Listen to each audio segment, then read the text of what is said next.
my screen right now. Okay, can you see it already? Can you see it? Yes. Yes, Yes. okay. So I shall start now. Firstly, I'd like to say Amitabha to the masters and also Brother Joe and all the very grateful for the opportunity to be able to share on this book study of the Sutra of 8 Realizations of Great Beings. And I'll be sharing on the 7th realization. So before I start, I would just like to make a quick recap, right? Just to refresh everybody's memory, because the 7th realization, I'm not sure if you all remembered, you know, the initial ones. So I'm just going to use some very short keywords to recap. The first realization was the world is impermanent. The second realization, desire leads to suffering. The third one is the mind is insatiable. Fourth one is indolence leads to downfall. Fifth, ignorance leads to cyclic existence. And number 6, poverty and suffering breed resentment. And today, my session today, the 7th realization is the 5 desires are serious problems. Okay, so let's see how serious it is. So I'm going to go straight to the Sutra verses of the 7th realization. Okay, on page 127 in book, 7th realization reads like this. The 5 desires are serious problems. Though they are ordinary people, bodhisattvas are not defiled by worldly pleasures, and remain constantly mindful of their 3 robes, alms bowl, and tools of practice. They vow to live the lay life and uphold the pure practice of the path. Their pure conduct is supreme. They have compassion for all. Okay, it's quite a mouthful. So I'm going to split it into 3 sections, you know, as I've done here. So I'm just going to go through the sections one by one, right? The first one is the 5 desires are serious problems. Okay, desires here actually is a term that is used interchangeably with greed, all right? And the Pali word for it is lobha, and that means basically in the Buddhist dictionary, it says it's a craving and attachment to sensory objects, all right? So, and Master, in the book, right, Master started by okay, there's a mistake in the sequence. Master started by saying, our biggest liability in life is our body. So I think if you look at this sentence, right, looks a bit paradoxical, because it says, while the life is actually such a precious and valuable thing, yet the biggest liability in our life is this body. But yet we need this body to hold the life. So therefore, at first, it kind of sounds very paradoxical to me. How can the body, be life's greatest liability? Because we need this body, right? Actually, if we go deeper, we can see that the desires that Master was talking about in here is the 5 desires of wealth, our attachment for wealth, our attachment for sensual pleasures, personal recognition, which is fame, status, power, and the 4th one is food, and the 5th one is sleep. Sleep is basically a desire for comfort, and also it mentions it's kind of like a laziness. You don't really want to do something useful. So I think it's quite straightforward, right? Wealth, this kind of desires, sensual pleasures, I think it's quite straightforward. Yeah. But if we look at, before we go here,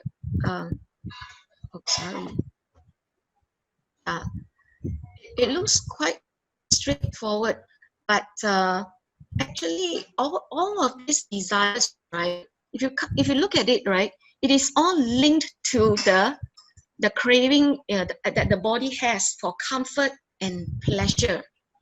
So therefore, if we go into the desires, we can understand that that's why Master said this. And the inability of our body or ourselves to overcome the desires is actually the greatest hindrance us to penetrate the cycle of birth and death. Okay, if we look at the cycle of birth and death, it is represented by the wheel of life here, right?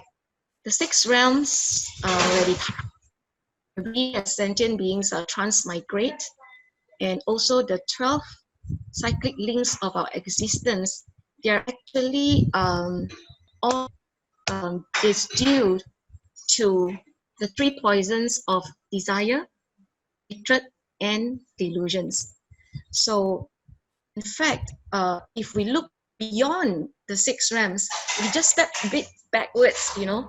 I remember one of the sessions earlier by one of our Sifu, I can't remember her name, in one of the Zhahui, and then and also one of the questions in Brother Joe's session, which is about what is the something considering what is the origin of life.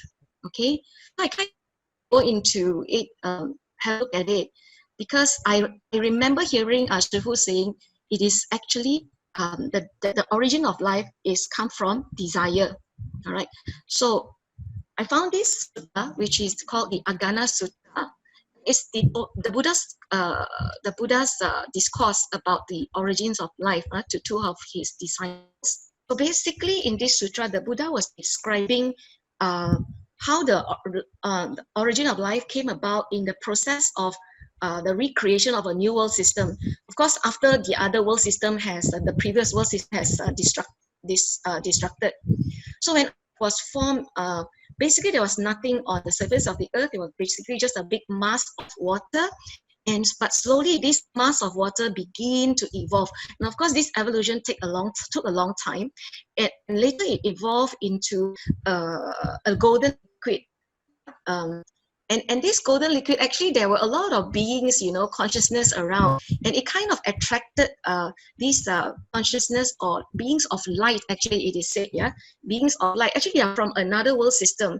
They kind of got attracted by it, and upon seeing this golden liquid, and then decided to descend.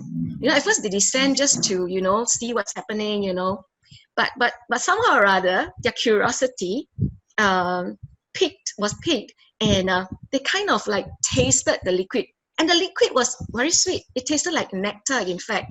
Yeah. So as they take it in, right, they feel that wow, they want some more. So you see, greed started to overcome, and as they eat and eat, eventually their luminescent bodies or very formless body start to evolve, and became heavier, became denser. Became coarse. Okay, so therefore, then after that, they continue to evolve based on the causes and condition, and evolve into different forms and different propensities. So basically, from this sutta, we can say that the origin, the life forms actually originated from greed or desires. Okay, then I want to go into this the verse that says it's a serious problem, right? Desires is a serious problem. So why is it a serious problem? Master said it's a serious problem because of our desires, we make a lot of transgression, we make a lot of mistakes, a lot of wrongdoings. We created with this desirous body. And these transgression are some are very obvious ones, and some are very subtle ones that even sometimes we ourselves are not very conscious about. In the book, Master says the occupation with pursuing the 5 desires has brought about many disasters and much suffering. And I recall this story, right, that Master told before about this lady who, because of her desire to gamble, okay, she actually poisoned her mother, then she poisoned her mother-in-law, and later, in fact, she poisoned even her own husband. And she did it twice, you know, she did it twice to kill her husband, all because she wanted to claim the insurance payout to feed her gambling habit. So you can see this desire, if it's not controlled, right, it really basically, if you don't realize it, if you don't have this realization, it can really create serious transgression, right? Therefore, I link it back to the second realization. Desire leads to suffering, and the exhaustion from the cyclic existence arises from greed and desire. And one who has few desires and remains uncontriving is at peace in their body and mind. Okay, let's go to the second paragraph of the verse.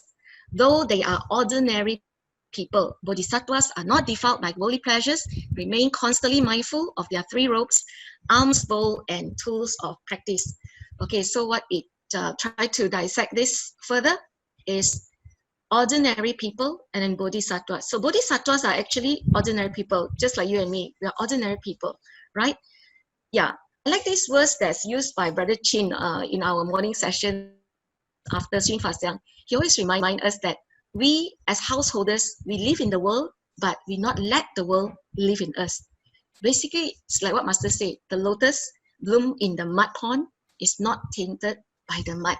That's why bodhisattvas, they are in the world, yeah, but they are not defiled by the worldly pleasures. And how do they do that? They have to constantly safeguard their heart and take care of their mind by being mindful of the three robes, alms bowl, and tools of practice, which means basically is by conducting a simple life, okay, and reduce our attachment, letting go of desires, and of course by upholding our precepts. And one of the sharing by Master in the book, it says, we must realize the abyss of endless desires could never be filled, and greed is very exhausting. Story that I mentioned earlier about the woman, yeah, it can never be filled, right? And it caused her to, contrive and to plan how to get the money that she needed.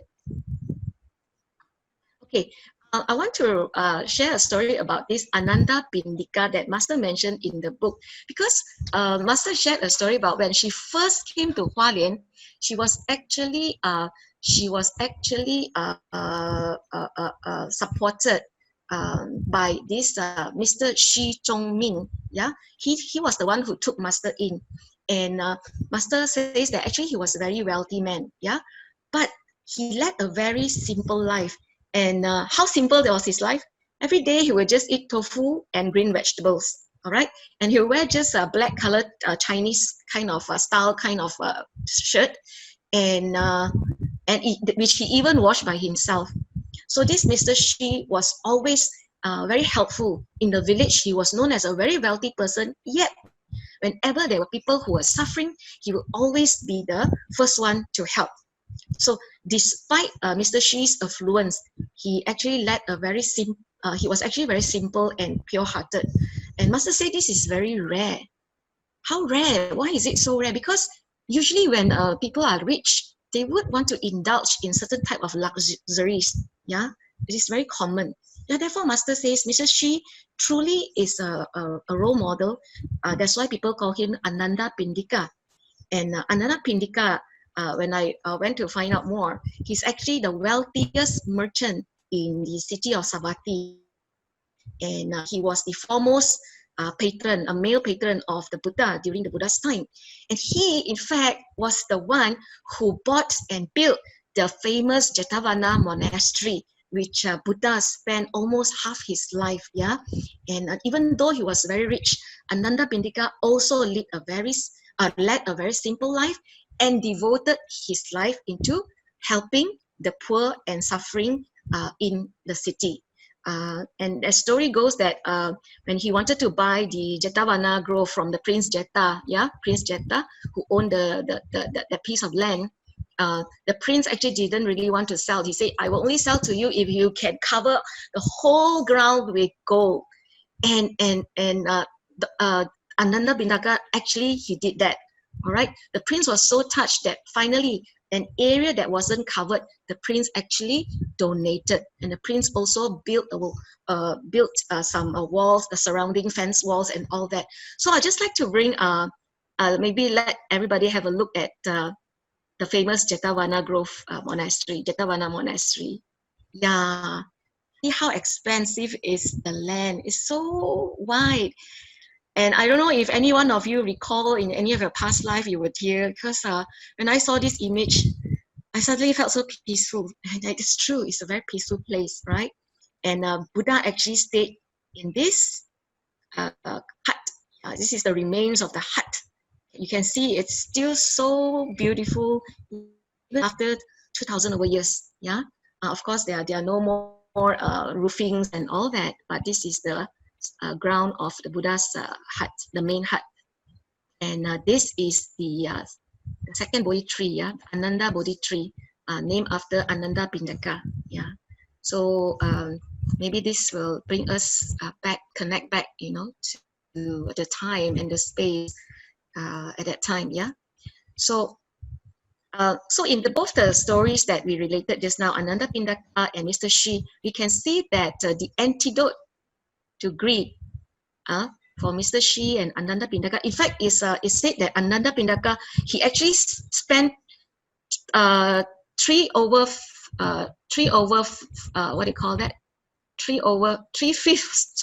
of his wealth to build this Jetavana monastery. 3/5 of his wealth.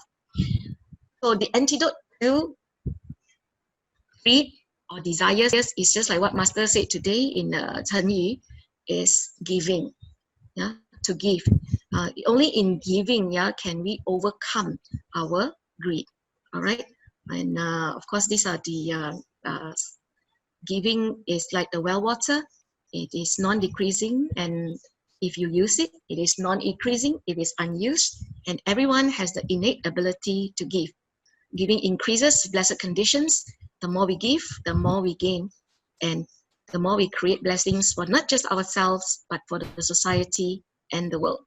So giving, if it's persevered, will give infinite blessings to oneself and also all. And this Master says for us Bodhisattva, living Bodhisattvas, these are our 3 robes. So we also have the 3 robes, right? Our uniform, our 3 Tzu Chi uniform, our Qi Pao, our Pa Zhen Dao, and our Lan Tian Bai Yun. Okay, and this is our San Bao, right? Or our eating utensils, and they are also our alms bowl. Actually, to be very honest, since I joined Tzu Chi, or actually before I joined Tzu Chi, I don't really like to go shopping. And after joining Tzu Chi, actually we don't have time to go shopping. We don't have time to go and buy clothes. And all the time we're just wearing our uniforms most of the time. And I remember because I have to be host for the Tao talk, and I really don't have any clothes. When I was telling the Tongren, I say I really don't have any clothes.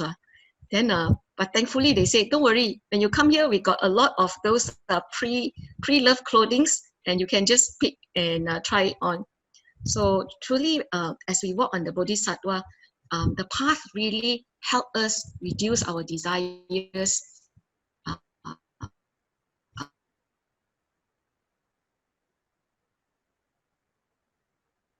Is they vow to renounce the lay life and uphold the pure practice of the path.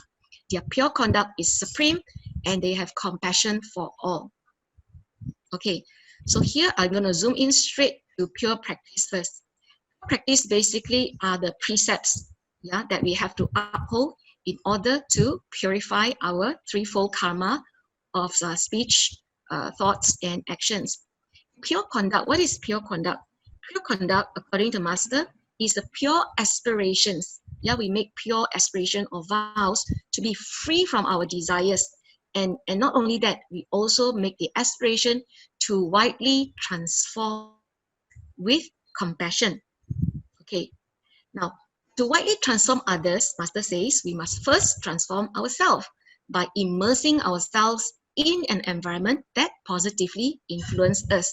So this environment is where we're referring to the monastics, or like environment like Tzu Chi, that is very that's very positive, and that gives us a framework to truly renounce, whether you're renouncing the lay life or you are spiritually renouncing the worldly life. Okay. And the 5 precepts and 10 good deeds that was mentioned is again, it's a purifying of the threefold karma. And just to recap, I suppose everybody knows about this, but just to recap for those who don't already know, the 3 purifications of the body by renouncing killing, sexual, 4 purification of speech, renouncing lying, divisive speech, harsh language, and frivolous talk, and also the final 3 purification of our minds that prevents craving, aversion, and also deviant views. So as we know, these are the lay householder practices, but for fully ordained monks and nuns, they have to observe even more precepts. The monks have to observe 227, and the nuns have to observe 311. Okay, so now Master went on to say, why must we keep the 5 precepts? We must keep it because it will prevent us from falling into the 3 evil realms. Then we will encounter all kinds of difficulties. And what are the all kinds of difficulties here? Referring to the 10 difficulties. Firstly is the difficulties to return to the human realm. Secondly is to be born in a stable country. Third is to have complete organs physically and mentally. Fourth, to encounter the Dharma or the Buddha's teachings. And fifth, to meet virtuous benefactors or living bodhisattvas. Sixth, even if we encounter sutras, we may not have faith. That would be a difficult thing, to have faith in the sutras.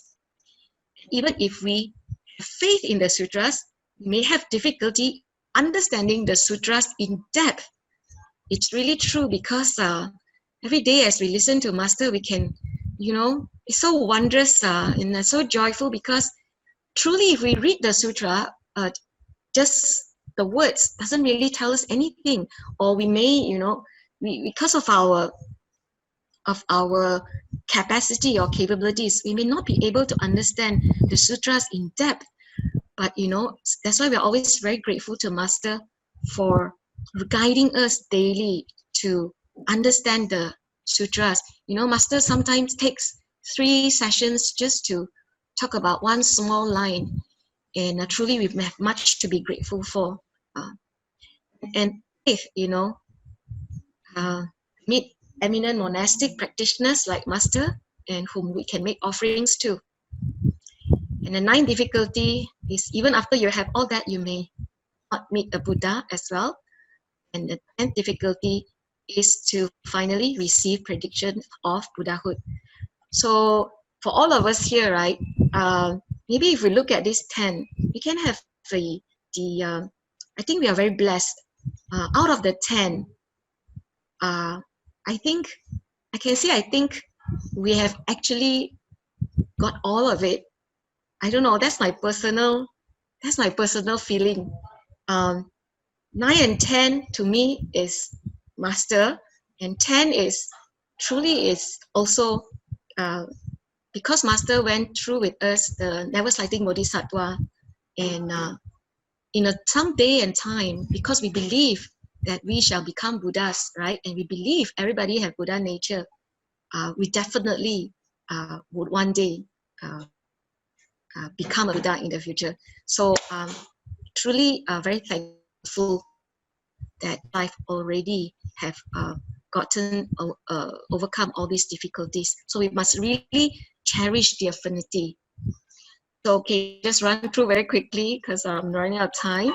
So throughout faith in the 3 treasures and the practice of the 5 precepts and 10 good deeds, we can then progressively purify our minds, which in the process itself is already very beneficial to sentient beings because it is about transformation.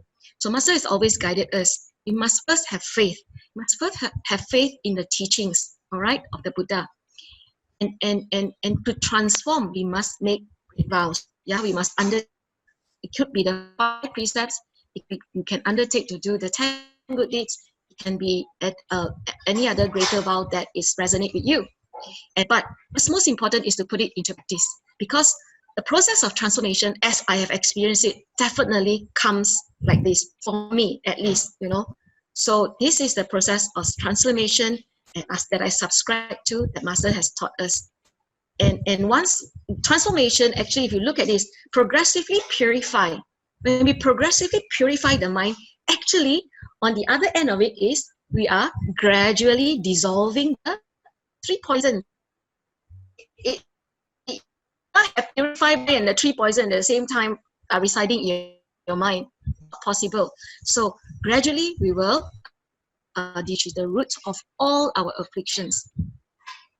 And pure conduct means to aspire to transform self and to transform others with compassion. Master says, transform the self is by applying the Buddha Dharma in our daily life. And to transform others, once we ourselves has transformed, and once our virtues, we have the virtues, and the merits and the virtues, we are actually manifesting the Buddha Dharma within, in our actions, in our speech, in our thoughts. Therefore, the virtues that we have gained will start to awaken others to their treasures, their virtues within.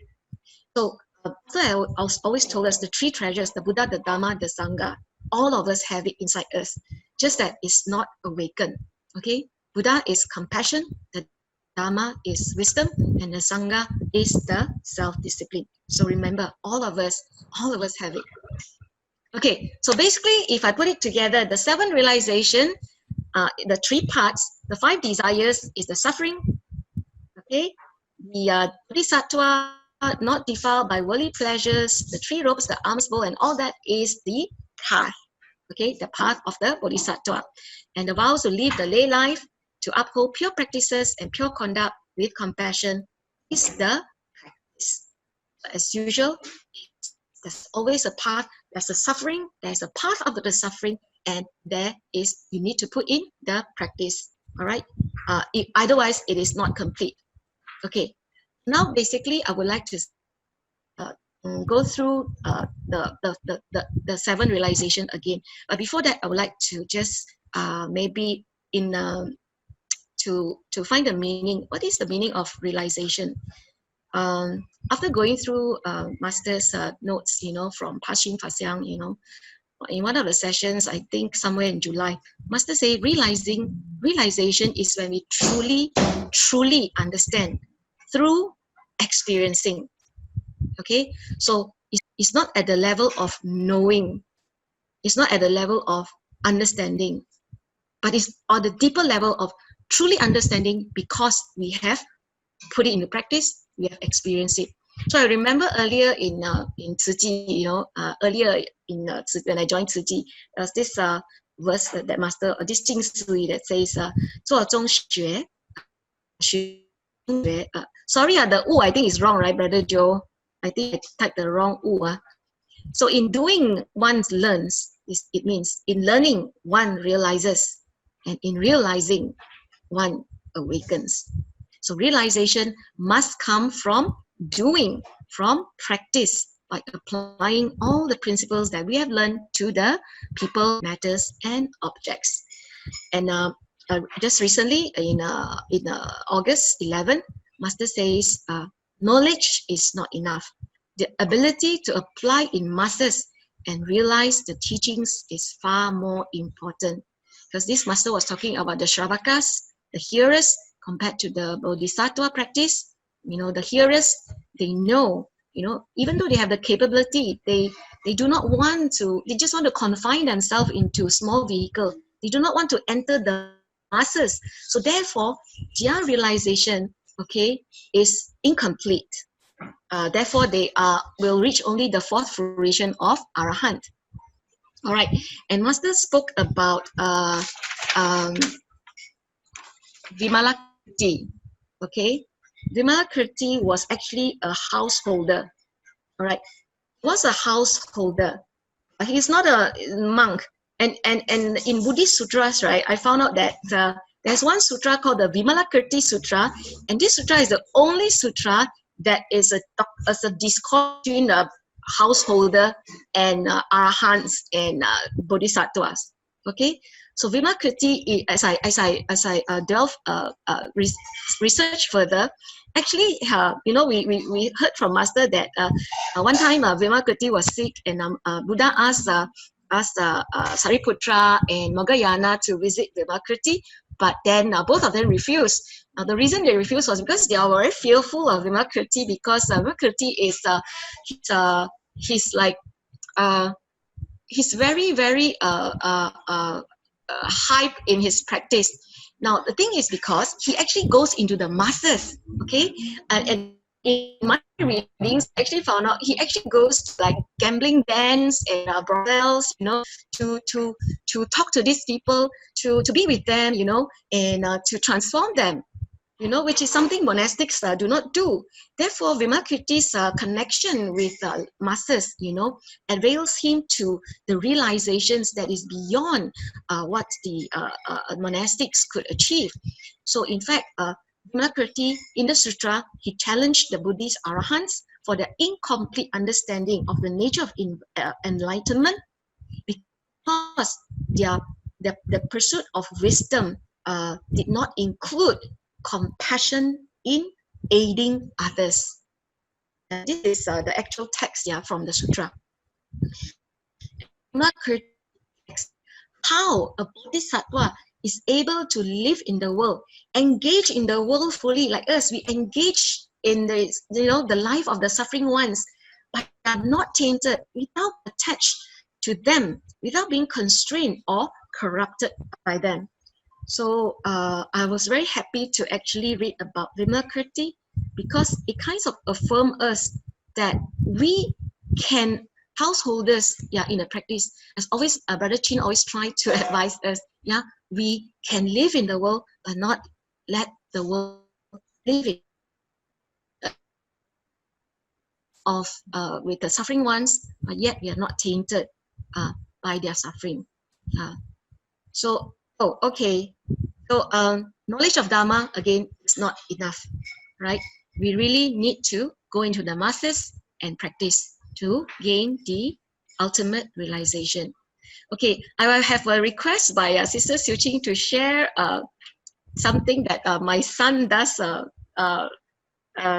since school reopened about 2 months back, and try to connect with the verses today. So basically, my son, he's not a vegetarian, all right? In fact, he likes to eat meat very much. But because of the MCO, of the COVID, of the pandemic, and because of Master's guidance, asked us to safeguard lives and then to go vegetarian. So I decided that I will no longer cook any flesh meat in my house. And I also asked my children who are non-vegetarian. I have 3 kids. My youngest is a vegetarian. My 2 older ones are not. Okay, so and I requested, I talked to them and requested that Mommy is not going to do this cook meat anymore. So we shall all go vegetarian. And then they all also make vows to go vegetarian throughout the MCO. At that time, he thought it was just 3 months. Okay, so when the school reopened, he wanted to, because he learned a lot of cooking during the MCO. So when school reopened, they only had 2 days to go to school. Then he said, "Oh, I want to cook for my friends because the canteen is not open." So initially he said, "Mom, can I have 1 day vegetarian and 1 day non-vegetarian?" Then I told him, "Why don't you try to give them vegetarian first and see, what they say?" So he also agreed. So he started. So it started from there, and amazingly, all his friends, because he likes to cook and he's pretty good at it. So he started, and his friends say, "Wow, vegetarian food is so good, huh?" So from there on, they every week, 2 days that he goes to school, he has been preparing vegetarian food for his friends, and all his friends has also adopted the vegetarian card, and they are. So he is. I think the conditions and the environment has matured for him to be able to do the practice that is right, and to be able to, and now he actually doesn't really have a lot of desires to eat meat. In fact, at home we don't cook meat anymore, and he has no problem with it. So and I really hope that one day he will one day become a full vegetarian. Yeah. But I'm very glad to see the progress that he has made, and I find that truly, when we go into the masses with a good intention, basically he wanted to do this because he said, I want to make my friends happy. I want them to take, because they will eat delicious food. I want to earn some pocket money for myself. And also at the same time, I say, once you earn the pocket money, be sure that you will totu tong, you know. And so he's doing all the three practices at one go. So these are just some skillful means that just to share with brothers and sisters. Okay, so, okay.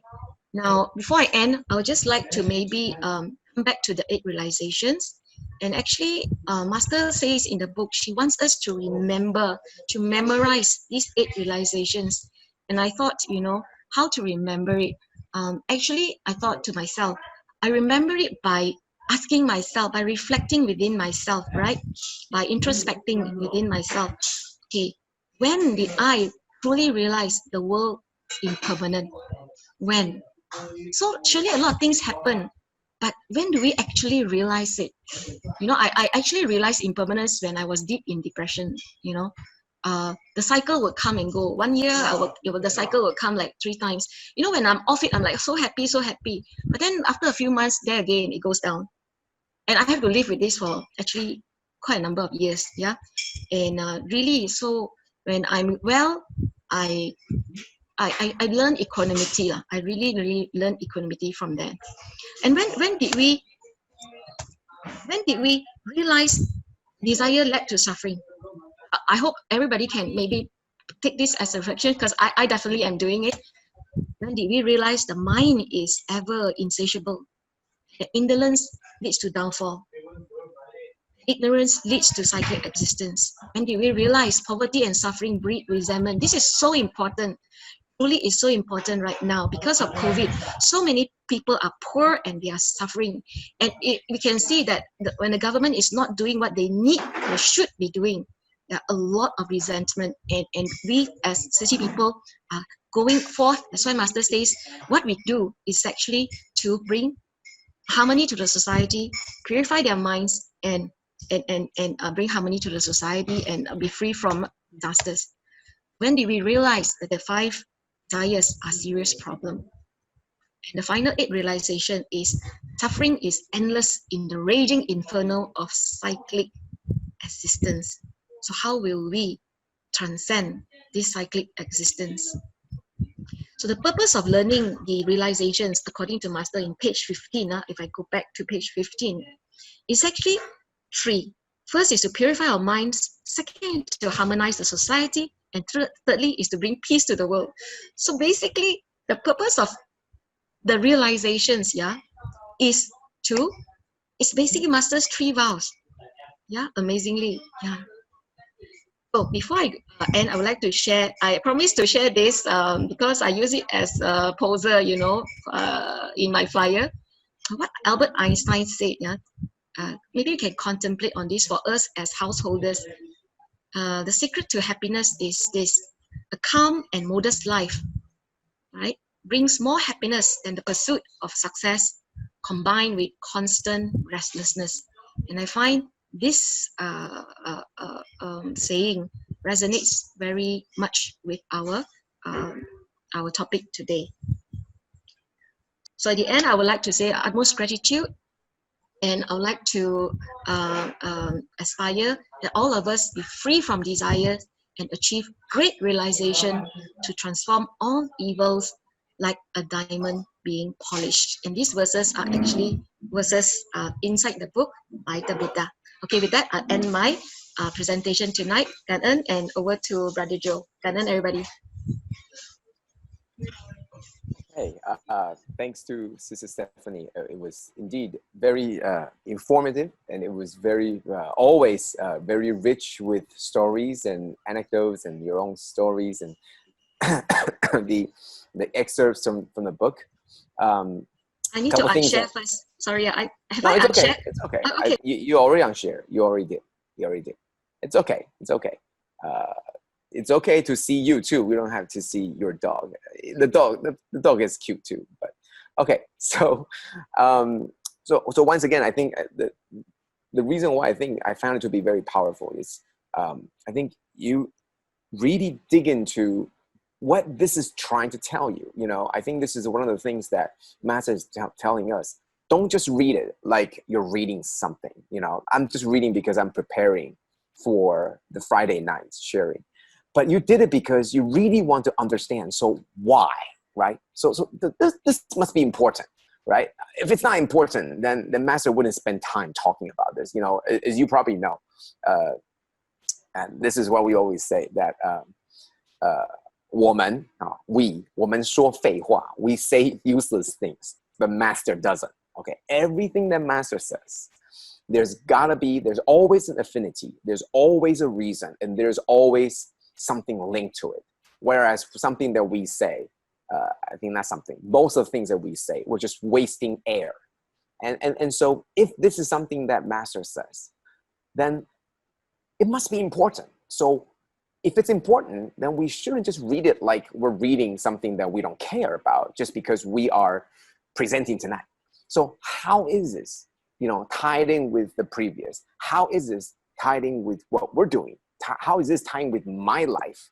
And I really like what you did at the end, where you're trying to do something that I think all of us is trying to do, which is, how do I memorize this? You know, suppose this is very important, and maybe I don't know how important it is yet. But at least the least thing I can do is to memorize it. To show that it's important, let me try to memorize it. And I think you did a very intuitive way. Now, I probably can't do the things you did, but I was thinking about, so you're asking yourself, you know, when was the first time you realized the world was impermanent? When was the last time you realized that desire leads to suffering? And you're asking yourself that question to, you know, emphasize the importance of that realization. I think that was a very good thing. You're drawing all the Dharma and making connections to you. And I think that's exactly what Master is trying to do, so that we are not so far away from the Dharma. I really like what you said, because the part, I think there was a part about the robes, about the robe that we're supposed to wear, and as a way to reduce our desire and greed. It was, and you shared about your story, and I happen to know about that program that's on. It's called Tao, right? And you're the host. You're one of the hostess, and so you realize that you have nothing else to wear, and I think that was in of itself a very wonderful thing to hear, because you probably know that, you know, honestly, and I think, why did I bring that out? Because I think out of this part, you know, I was taking notes, so I'm reading what, you know, when you're saying, I was taking down notes. You mentioned early on that there was a very paradoxical feeling that the body is the vehicle, right, of life, yet it is the root of the problems of life. Then how is it? And I think that, you know, as you mentioned, that it could be the root of problems, or it could be, you know, the root of something very, very great. And what makes the difference?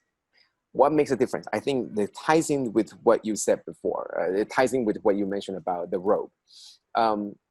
It's a difference when you realize that you have a purpose, and that purpose didn't come from your body needs. It didn't come from any of the 5 greeds. It didn't come from any of those. Now, when the purpose of your life is not any of that, it's not because I want to put a better robe. It's not because I want to wear, you know, things, or I want to eat this, or I want to do this and do that. Just like what the last quote you had from Albert Einstein about restlessness, because you're pursuing all these things just to make yourself better on the outside. That's the wrong path. However, when you switch it, and when you mention about, we always, Master set our goal to be higher, not just about yourself. How about for great love? And then when we put ourselves to that goal, then our body isn't just the root of problems anymore. It becomes the root of goodness. It becomes the root of something positive.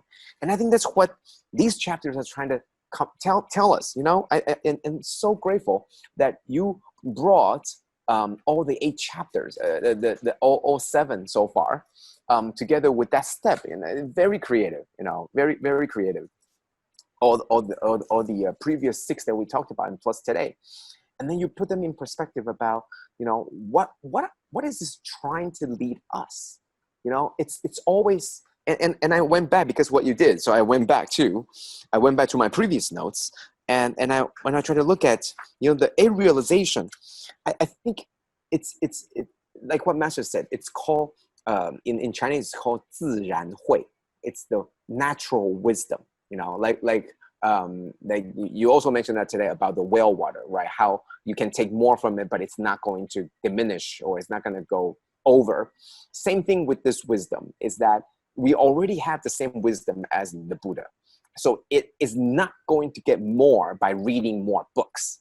You already know about this, right? So reading all this is not supposed to get you to be more smarter or wiser, because what you already have is already at the level of the Buddha.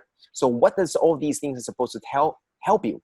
They're supposed to help you break the things that encapsulate, the things that engulf your wisdom, so that when they are broken apart, then the wisdom really comes out.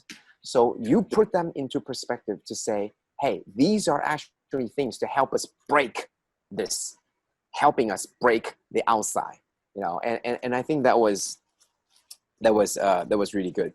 Now, there were another thing that you mentioned about, there are a couple of stories that you mentioned. One thing that I wanted to mention about was, there was a story that Master mentioned about the kingdom where he was so loving. And I think there are many stories, okay? You mentioned some too.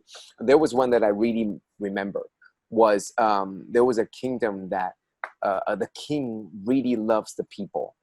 And then there was a thief who stole something. And upon capturing him, the king felt so bad that why would you have to resort something so low as to thievery? And he said, well, because I don't have any means of surviving. And so that's when he realized that I need to have a better, I need to have a bigger goal, right? It's not just to make myself feel better. It's to make all the people. Why is it that somebody couldn't survive in my kingdom? So he made it a higher goal for his kingdom to really accomplish. And not only that, but the person that was caught, he literally felt bad. He felt bad to resort to thievery. And the king actually asked the people that he stole from to forgive him. And he said, hey, he was caught, so you didn't lose anything, right?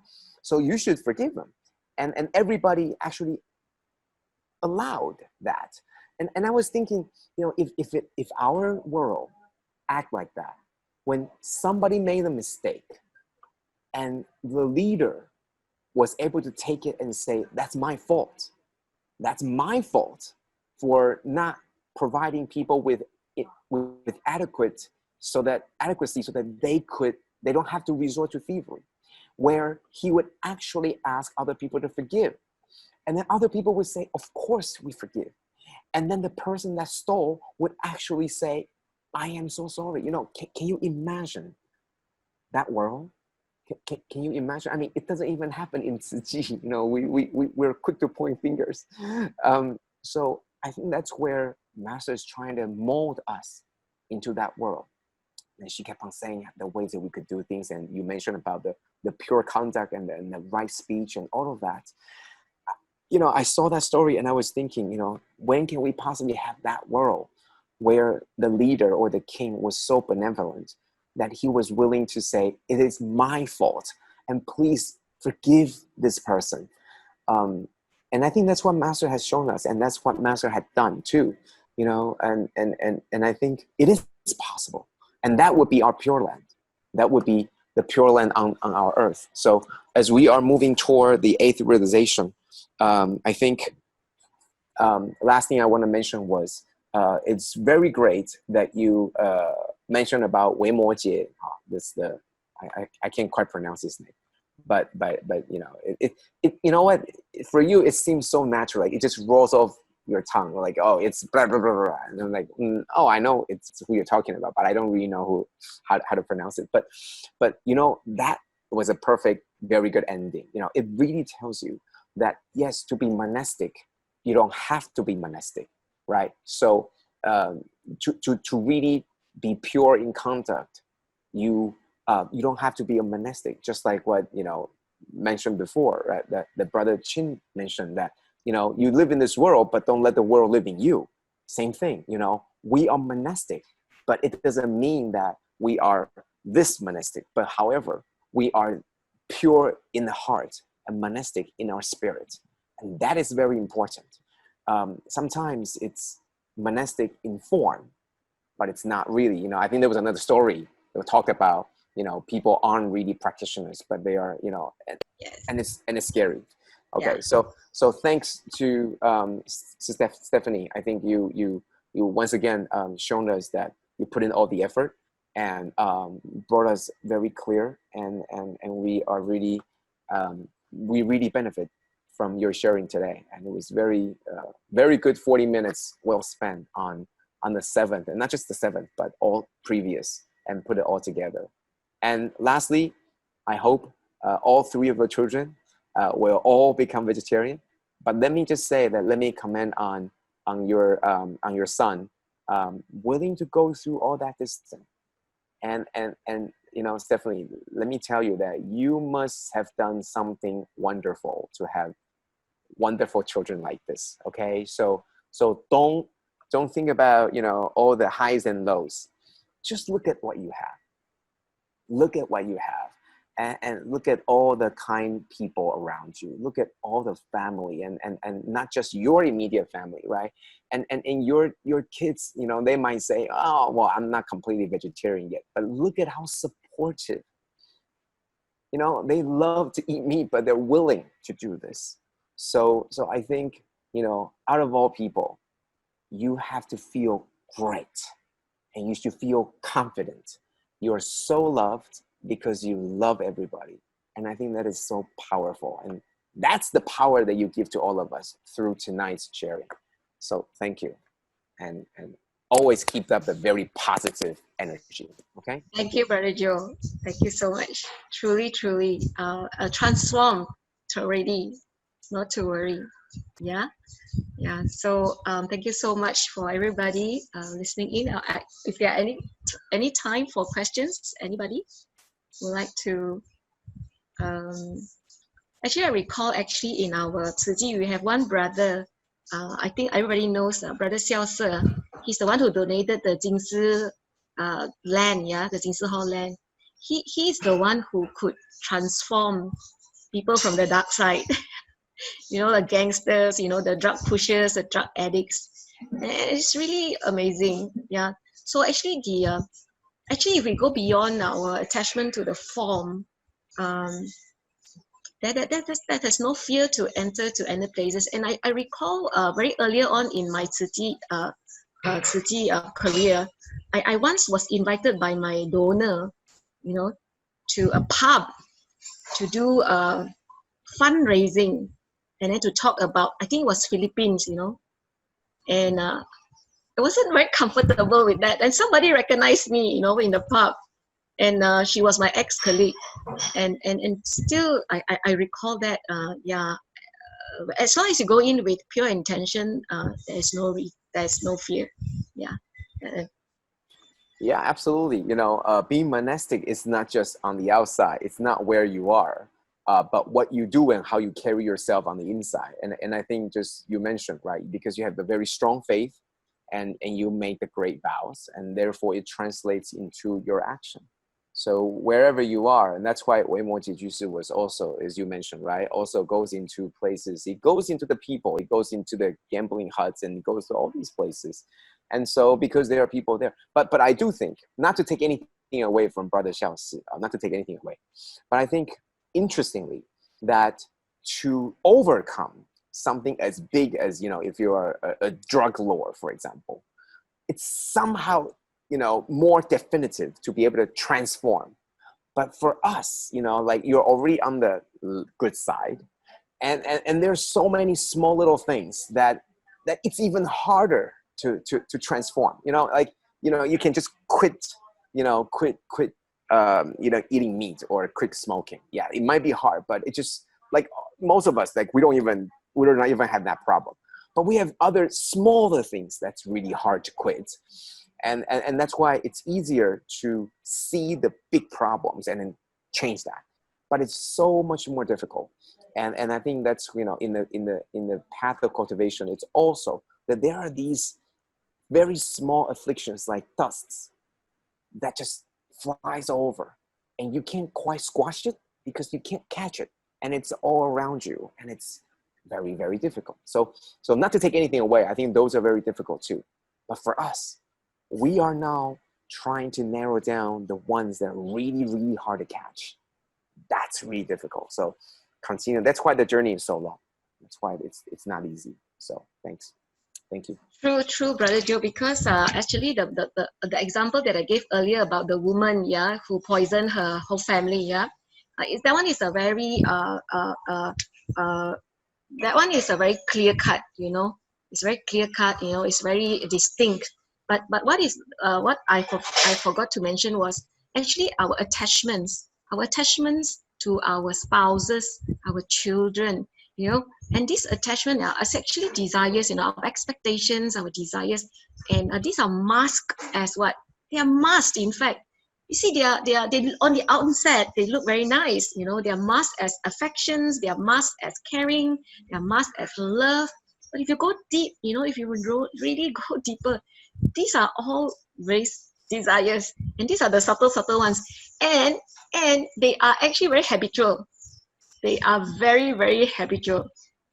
And I try to overcome these habitual tendencies. Sometimes I remind myself to use my left hand to on the tap, to use my left hand so that I want to break that right-handed. I was right-handed. So I think it's a reminder for me to break the habitual tendencies inside the mind. Of course, externally it's very easy to see. It's actually to break big desires like smoking, eating meat and all that. But it's really like what you said just now. Truly, the very subtle, the dust ones, the dusty small ones. Those are the ones that's really. And I remember Master say in one of the Xin Fa Xiang, she said to smile at everything, to smile in all the when facing anything. If we are able to do that, habitually we may make a face. We can't see it, but we make a face, unhappy or what. But Master gave us a very powerful teaching that day. Now that I recall, see, if we can smile at everything, at anything, we can actually transform and start to overcome it. Great, and I'm gonna try that. I'm gonna try doing something. No. I'm not just trying the smile thing, okay? Which is, I'm gonna try the left hand one. That you left hand one, I do that. I try. So give my right hand some rest and try to do something with the left hand. Oh, that makes sense, and that puts your mind into it, right? Like you're doing something always that you don't recognize that you're doing this. Habitual. And when you do left hand, it puts your mind onto it because now you're gonna focus. And that's what Master says, right? Be mindful about all the things you're doing. So let me try to do that a couple times, and then we'll maybe next week. Brushing your teeth with your left hand. Okay. Yeah. Now the teeth is not going to be clean, and it's not going to be my fault. It's going to be your fault because you told me to brush left-handed. But anyway, so the key is, so that's something that easy that we could do. Everybody, that's why we're here, right? Yeah. Not talk about grand things like, oh, amazing, you're going to achieve all these, but talk about things that we can actually do, and that's really exciting. That we can actually try to do that and see. You must be mindful because now it's new. It's not going to be very smooth, and then you're going to be mindful, and that's great. That's great. It's not supposed to be taken for granted. So great. I'm going to try that and smile too. Okay. All right. Okay. Thank you so much. Thank you. Really enjoyed the session today. Thank you, everybody. Thank you. Thank you. If there's anything, Sister Shixing, thank you. Okay, Karen, any questions from the floor? Else, okay, we call it a day and we'll continue tomorrow. And so truly a wonderful session. Very kind to Brother Joe and Sister Stephane. Very, very grateful. Kind both for lots of heartfelt and wisdom sharing. I'll try the other right-handed, so maybe I'll try to draw with my left hand. Okay, thank you, brothers and sisters, for your presence, for your great support. Hope that each of us could sustain the Dharma joy and take in another piece of Dharma Masters and find and love to our life. May we invite Brother Joe to lead us in paying homage. Let us please make 3 bows to the Buddha and Dharma Master as we depart to apply these teachings in our daily life. Let us pay our respects to our teachers of life, universal truth. First bow. Second bow. Third bow. Pardon everyone. See everyone tomorrow morning. 5:20 and we continue to this 7 o'clock. Wonderful. Okay. So Stephane. Okay, 感恩 everybody. Bye. See you tomorrow. See you tomorrow.